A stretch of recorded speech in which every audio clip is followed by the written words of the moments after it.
pessoal, seja mais uma vez bem-vindo. Essa é mais uma apresentação da série de como configurar o serviço DNS utilizando o Windows Server 2008. Meu nome é Thiago Luiz e vou estar com vocês nessa apresentação abordando o assunto de como criar uma zona primária, né? Uma zona primária no DNS nada mais é do que como se fosse um domínio, na verdade é um domínio, como por exemplo thiagoluiz.com. E o servidor DNS, para que dê suporte, a gente precisa criar um arquivo de zona, que é uma espécie de banco de dados que vai armazenar os registros referente a esse domínio. Tá? Então veja o seguinte, eu tenho aqui no DC1 o serviço DNS devidamente instalado, inclusive aqui em Forward Lookup Zones eu já tenho uma zona DNS já criada, essa zona que dá suporte ao Active Directory. Tá, ok? Só para esclarecer, Forward Lookup Zones e Reverse Lookup Zones, aqui em zonas de pesquisa direta são é a parte do DNS que vai dar suporte à resolução a resolução de DNS de nome para endereço IP. Então você pergunta o nome, por exemplo, quem é thiagoluiz.com.br, e aí o servidor te dá um IP, 192.168.1.1, por exemplo. E em Reverse Lookup Zones, que não tem nada configurado, inclusive, você configura zona de pesquisa reversa, que ela vai dar justamente o suporte à consulta da forma oposta, ou seja, o cliente ele pergunta um IP e aí o servidor devolve o nome associado àquele endereço IP. Bom, então aqui em Forward Lookup Zones, a gente vai criar uma zona de pesquisa direta. Tá? Para isso, dá um botão direito, New Zone. Essa zona de pesquisa direta, você deve especificar nessa primeira etapa já o tipo de zona. Tá? Então, no caso aqui, eu vou marcar, eu posso criar uma zona primária, secundária, stub ou primária integrada ao AD. Tá, ok? A gente vai falar sobre os outros tipos mais adiante em outras apresentações. A zona que eu vou selecionar é do tipo primária. Tá, ok? Selecionei uma zona primária, vou avançar. Você tem que dar um nome para essa zona. Então, vou dar um nome de thiagoluiz.com. Esse vai ser o nome desse banco de dados, desse domínio thiagoluiz.com. Vou avançar mais uma vez. E aí ele pede para que a gente identifique, né, qual será o nome dado para o arquivo .dns que vai ser criado. Então, como eu adiantei, um arquivo de zona ele vai ter registros DNS onde efetivamente os nomes vão ser registrados. Né? Então, se a gente der uma olhada nesse caminho que é sugerido aí no assistente, né, em c2./Windows System 32 DNS, veja que a gente não tem nenhum arquivo thiagoluiz.com.br ainda, tá certo? Então, esse arquivo de zona vai ser criado lá, thiagoluiz.com.br. É um arquivo de texto, tá? Você vai conseguir manipular ele num Notepad, por exemplo, sem problema nenhum.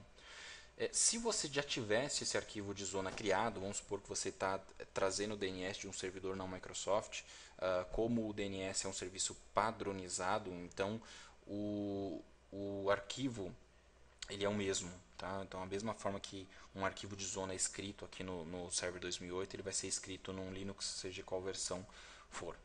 Então, vou avançar. E aqui ele pergunta para a gente se a gente vai ou não permitir atualizações dinâmicas. Né? O que é atualizações dinâmicas? Manualmente, o administrador pode criar os registros, que é a forma que a gente vai utilizar, inclusive, nessa apresentação. Porém, você pode fazer, e aí seriam as atualizações dinâmicas, você pode configurar para que, permitindo atualizações dinâmicas, tanto o administrador manualmente pode ir até a zona e criar um registro, sem problema nenhum, quanto um cliente, por exemplo, ele pode ir até o servidor DNS e registrar, ou ainda um servidor DHCP pode ir até uma zona DNS e começar a escrever registros. Isso daí o nome atualizações dinâmicas, ou seja, dinamicamente os registros podem ser criados. Tá? Aí fica a seu critério se você vai ou não utilizar atualizações dinâmicas. Só lembrando, quando você tem uma zona DNS que vai dar suporte a um domínio do Active Directory, é extremamente importante que ele permita atualizações dinâmicas. Então, não vou permitir atualizações dinâmicas. Lembrando que também essa e outras configurações podem ser alteradas, tá? Depois da criação do arquivo de zona sem problema nenhum. Pessoal, está criado aqui, tá? O nosso arquivo de zona, thiagoluiz.com. Por padrão ele vem com esses dois registros, que é um registro SUA, chamado Start of Authority, onde você tem configurações para essa zona, número serial, tempo de cache e por aí vai. E você tem também um registro NS que diz qual é o servidor que é proprietário, que tem autoridade para aquela zona. Certo? Antes de testar o cliente, eu vou criar um registro. Tá? Então vou clicar com o botão direito, New Host A, e vou dizer o seguinte, eu vou dizer que o nome DC01, veja aqui embaixo que ele já acrescenta o nome do domínio, vai ficar vinculado ao endereço IP 192.168.1.1. Vou clicar em ADD. Está aí criado o registro. O que é o registro tipo A? Ele mapeia um nome a um endereço IP. Tá? Se a gente der um pulinho lá no cliente e executar o NSLookup, veja que primeiro ele vai se conectar ao server 1, tá? Mas lembrando, né, de acordo com as apresentações anteriores, se você não assistiu, assista as apresentações anteriores, a gente configurou o server 1 para encaminhar a consulta para o DC1. Então esse cliente ele vai disparar a consulta contra o server 1 que vai ser encaminhada para o DC1. Então vou perguntar o seguinte, ó, quem é dc01.thiagoluiz.com, não .com.br, .com porque foi a zona que nós criamos. Então ele está tentando fazer a pesquisa, tá aí. Tá? Ele dá a resposta como não autoritativa, pelo fato do server 1 não ter autoridade sobre a zona thiagoluiz.com. Quem tem autoridade é o DC1, é ele que tem autoridade para esse arquivo de zona. Mas fato é que a resolução aconteceu sem maiores problemas. Vamos fazer um novo teste, vamos criar um outro registro aqui, dar um botão direito, New Host A. Eu vou criar aqui um registro chamado Web, né, Web Server. Tá? Esse nome não existe na rede. E eu vou apontar para o endereço IP 192.168.1.254, que também não existe na rede. Tá? É uma coisa importante diferenciar é o seguinte. Vamos lá. webserver.thiagoluiz.com. Uma coisa importante diferenciar é que se o nome vai ser resolvido ou não é uma coisa, tá certo? Agora, se aquele nome vai levar ao cliente a ter conectividade com aquele servidor é outro assunto, tá certo? Então, o que a gente está vendo aqui é resolução de nome. Então tá aí, webserver, thiagoluiz.com, disparada consulta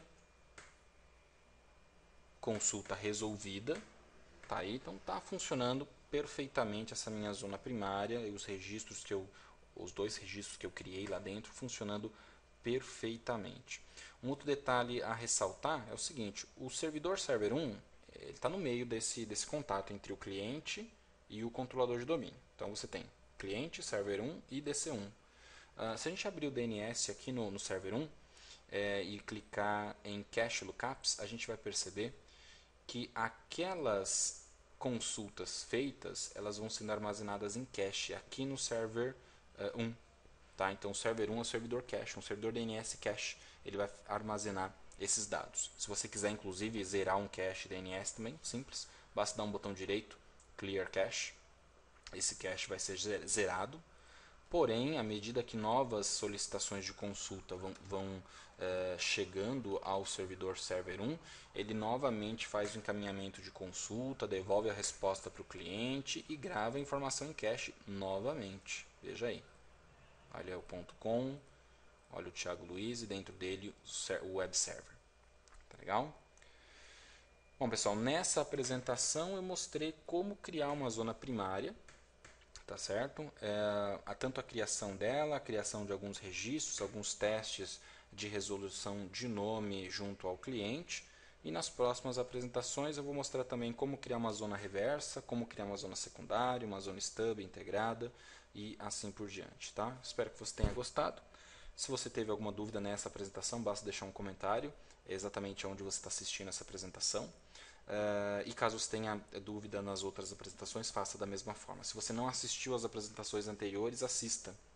Talvez uma coisa ou outra que tenha ficado um pouco que você não tenha compreendido nessa apresentação, talvez certamente será respondida nas apresentações anteriores e também nas próximas apresentações dessa série de como configurar o serviço DNS utilizando o Windows Server 2008.